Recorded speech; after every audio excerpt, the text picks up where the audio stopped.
Hello, good afternoon. Welcome to the Football Terrace. Do me a massive favour, please. Hit that like button, hit the share button as well. And if you're not a subscriber, firstly, where have you been? Hit the button and the little bell notification button next to it. Exceedingly important to press that.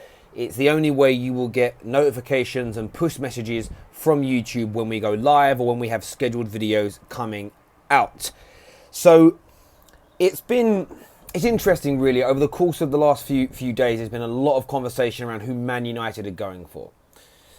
United's transfer targets and their dealings were always going to start sooner than the other members of the top six in the Premier League, but the sheer fact that our season is over.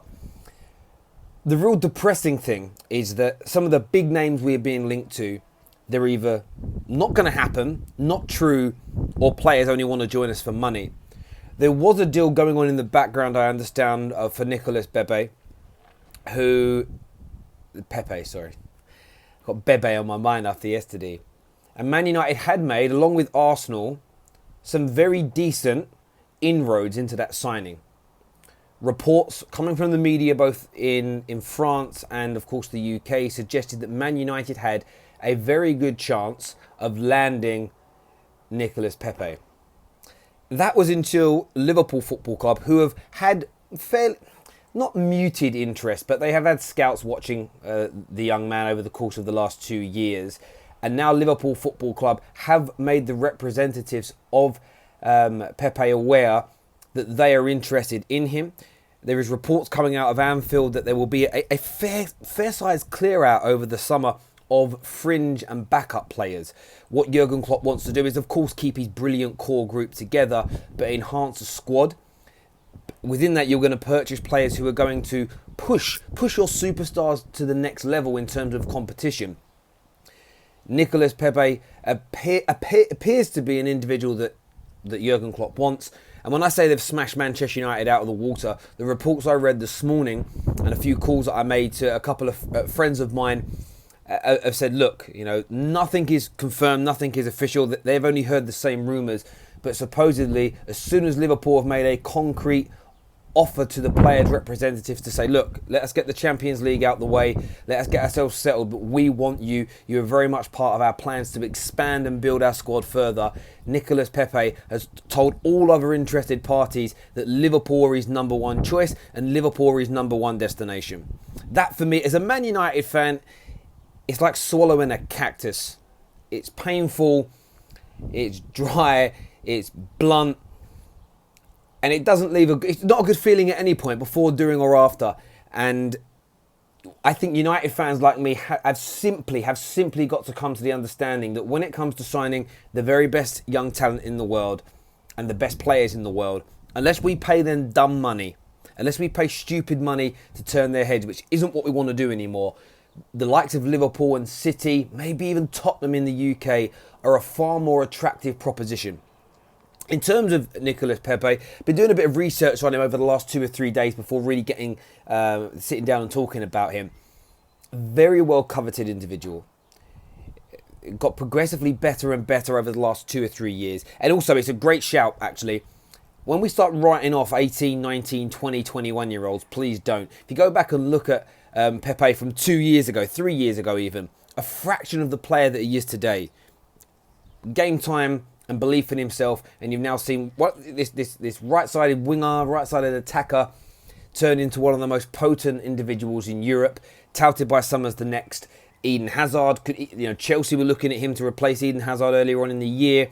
Arsenal, Man United, Bayern Munich, all these clubs have shown real interest in trying to sign him, but it appears Liverpool have blown everybody out the water, but Manchester United especially, by the sheer fact that they felt they had a realistic chance of signing him. And to put United's woes into context before we talk a bit more about Liverpool in this situation, the Sanchez deal pretty much been told no. As an example, the Pepe deal pretty much told no. Everybody Man United are going for of the highest level, it appears to be falling through. It appears to be too difficult to sign them. Look, I'm not slagging off the approach for James. I think James from Swansea could be a good signing for the club. But it's It's a sobering thought and realisation to see firsthand how far Manchester United have fallen. And the interesting thing for me is my fear, even if in a week's time Man United announce Nicholas Pepe, the only thought in the back of my mind is going to be, did he only come to us because Liverpool pulled out? Did he only come to Man United because we offered a ridiculous amount more money? We offered him a deal for him and his family that was too good to turn down. Are we actually going to sign the player because he wants to play for United? Or are Liverpool just going to say, actually, we don't want you, and now he's free? That's the fear in the back of my mind with these kind of deals that are going on. It truly, truly is. Here's what one of the articles I read today says. It says Liverpool Football Club have reportedly made enhanced contact with the representatives of Nicholas Pepe and with his current club Lille. Pepe has been one of the standout attacking players in Ligue 1 this season, notching up, this is amazing by the way, 20 goals and 11 assists. And what I would say about that, I get there's a difference in level between the French leagues and the European elite leagues, and the Premier League especially. But we rave about what Mbappe's doing. And it'd be interesting to see, and 90% of what Mbappe does brilliantly is within the French league. So be interested to see how this transcends. It says the European elite clubs have been queuing up for the 23-year-old forward ahead of the summer transfer window. Bayern Munich were amongst the favourites to land him, but have called their interest, as have Manchester United, Chelsea, City and Tottenham, after Liverpool's pursuit picked up pace in the last few days. It's amazing. The price tag is believed to be around £70 million. And the interesting thing from my point of view is this. I said about 2 weeks ago, whatever happens to Liverpool this year, win the league, win the Champions League or win nothing, they are spending big money again this summer. They'll sell some individuals, they'll raise some of that funds internally, but they're going to spend big money again. Because they're a damn point worse off than this great Manchester City side, but they are now going to want to improve their squad to that next level, where if there is 1 or 2 or 3 injuries, a couple of suspensions, some fatigue, they can handle it. And look, Divock Origi scored some excellent goals coming off the bench of late. Sturridge isn't a bad player, but you need to go to that next level above. And look, Jurgen Klopp will develop players. He will make individuals better. They'll have to buy into the ethos and the standards that they have developed over the past 4 to 5 years at Liverpool under the guidance of SFG. But then instead of going after a £15 million youngster and developing him and getting him to a high standard, they're going to bring in somebody at a high standard and try and put them onto that next level, that elite player level. And it pains me to say it and it worries me to say it. But yeah, Man United, Arsenal, Chelsea, it's going to take a long time for our teams to catch up. Unless all the signings they make flop, which I just don't see it happening under Jurgen Klopp. He's been a tremendous buyer of players in the Premier League. Let's jump into your live comments on this story though. And if you haven't hit that like, most of you haven't. There's only 50 likes right now. What's going on? 858 people tuning in. Smash the like button. Hit the share button as well, please. Sean here says United need to earn the right to be considered an attractive footballing prospect. And you're absolutely right there. United's history and the badge and the money and the stadium is there. But footballers have to be. And this is what I was talking to some people about today. I reached out to a couple of journalists that I speak to and about this story. I just for their opinion. It wasn't for any factual information as such. They said they'd heard the same rumours. And they said the same thing that I've been kind of mulling around in my mind and talking to you lovely people about, is the fact that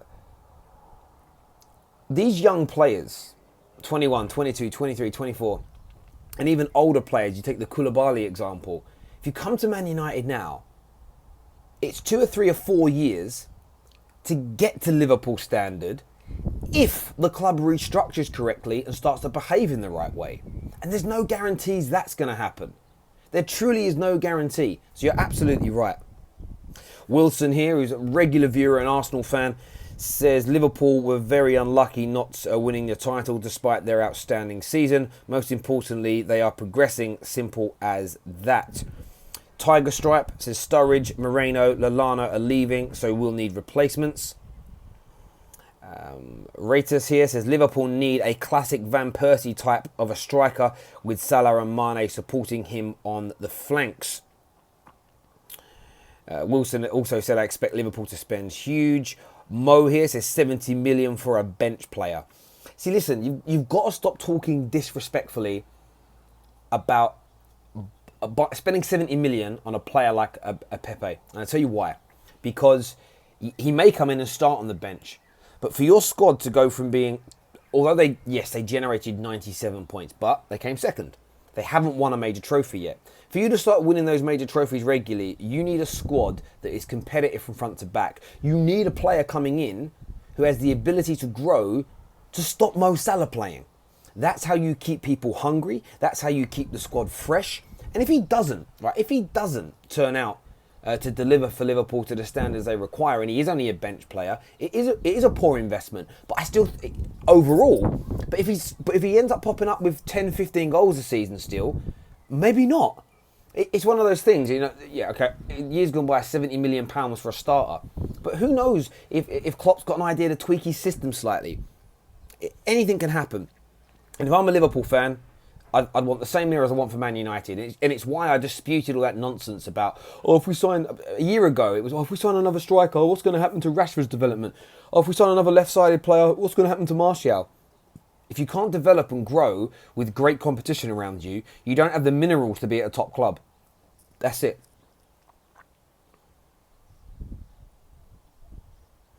See a few here. This is from Peter, who says, Terry, Arsenal and Man United don't need to spend massively. They need to spend wisely this season.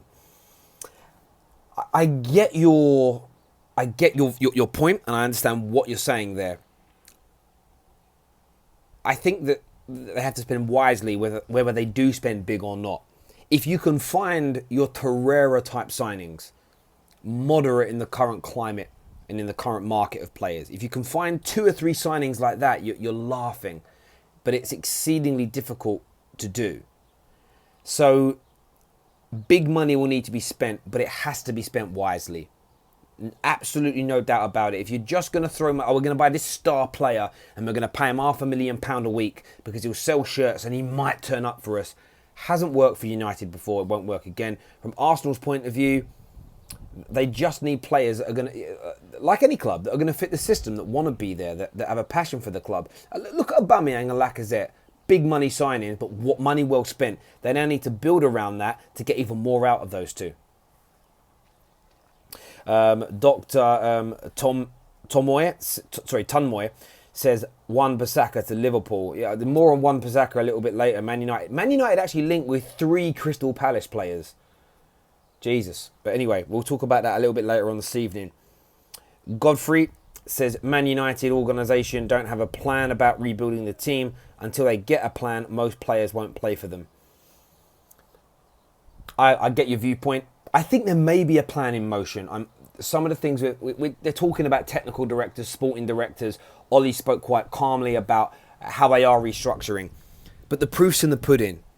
It may take 1 year of footballers around the world seeing there's been a change and seeing the improvements. If United sign 2 or 3 good players, they change that structure, they give the footballing men the power back around buying and selling, and the football gets better and United play better, and you see progression after 1 year, United will then, Champions League or not, be able to attract these types of players point blank again, because people will go, they have turned it round. Until then, it's going to be so difficult. It truly, truly is. Terry, missed your shows today. Normally do more. Yeah, I do. I had so many meetings this morning. I've been to 3 different towns/cities in and around the southeast today since I left my house at like 6 a.m. and I did not have time in between to stream. So I got home, finished up some work, stream now, and I'll have at least one more stream for you later on today. No doubt about that. By the way, just over 1,000 people tuning in, which is amazing. Do me a massive honor again if you haven't done so already. Hit the subscribe button, hit the like button, and hit the share button as well. Let's do a few more comments here. Terry, what's your thoughts on youngster Bobby Duncan leaving? I don't know anything about the player. I've heard the name. I'm not one of, you know me, you know me well enough. I never sit here and pretend to be this encyclopedia of football knowledge. I'll have a little look, and then maybe it's another day when it comes up. I'll have an idea. I'll do a bit of research on the individual if I have time. Hello, Liam Conway. Yes to you. Comment. He says, "Hi Terry, I'm from India. Always watch your videos, each and every one of them. It is so insightful." I listen. Appreciate the love from you personally, and of course all the way down there and over there in India. I suppose it's south of where it's in the southern hemisphere. I assume. If I'm wrong, then someone slapped me for bad geography. But it's over there and down there somewhere on the map. Yeah. Thank you very much for tuning in. I appreciate it a lot. Papes here says, "I'll be happy if he's joining Liverpool, but as we know, Liverpool's an attractive name to throw out there by agents and clubs to increase the price." This is also very true, and we haven't even touched on that 15, 16 minutes in. There is the possibility, always, that the agents are leaking this information purely to get Man United and Arsenal and Bayern Munich to bid more money for the club, to pay more in salary. I don't really have an issue with that if the player truly wants to join you. What I have an issue with is a player choosing Chelsea over everybody else because Chelsea offered the most amount of money. And I know some agents, that's what they encourage. I know some agents want that. But if I was advising a player, yes, I want to help secure them and their future and their families and their children's future. I want to make them as much money as possible. The problem you have when people go to a club they don't really want to be at, a city or a country they don't really want to be in, there is the possibility that it could go tremendously wrong for them and for the club. And how much that damages you, how much that your potential earnings could slow because you don't go on to fulfill your potential is massive. Terry, what was I going to say here? Someone said something about Harry Wilson, but I can't see the comment now. Where's it gone? Ah, there it is. Where's it gone? I can't see it. I want that comment back.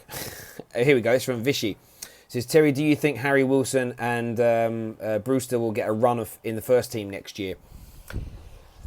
It will be one thing that, outside of probably Man City fans and maybe a bit of Chelsea, although Chelsea are starting to look like they're blood and youngsters, Liverpool Football Club will get a lot of stick for if they go out and they sign the likes of Pepe and other very good talented youngsters, and they don't develop the likes of Wilson and Brewster like you mentioned. And there's 2 or 3 defenders. Liverpool got 4 or 5 really talented 18 to 21 year olds that have the ability to go on to be Premier League players. If none of them get a real run of games and they don't develop, look, Gomez is being developed, Trent's being developed as academy players. Is that enough? Some will say yes, others will challenge it. And it really depends what Liverpool Football Club and Jurgen Klopp wants to do. I think what you'll find is that he'll pick 1 or 2 of those youngsters to be developed and purchase 2 or 3. There's always talented youngsters that don't quite make it into first teams for development. Generally speaking, there's only so many that you can have at any one time developing within a squad that's also trying to win the absolute top level trophies. Terry Dybala's brother confirmed he's leaving Juve. Are United the favourites to sign him, or is it just rumours? Well, when I checked the other day, we were 5th favourites, and then I checked again last night. Next club odds.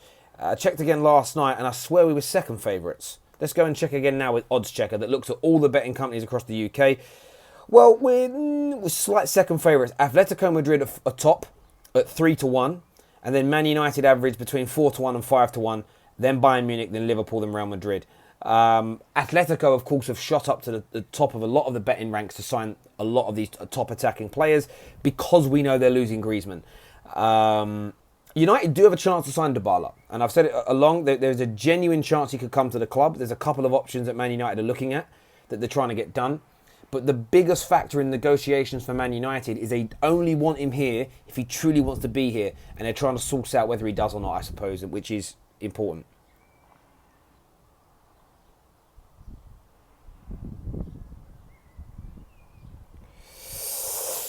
Let's see a few things here.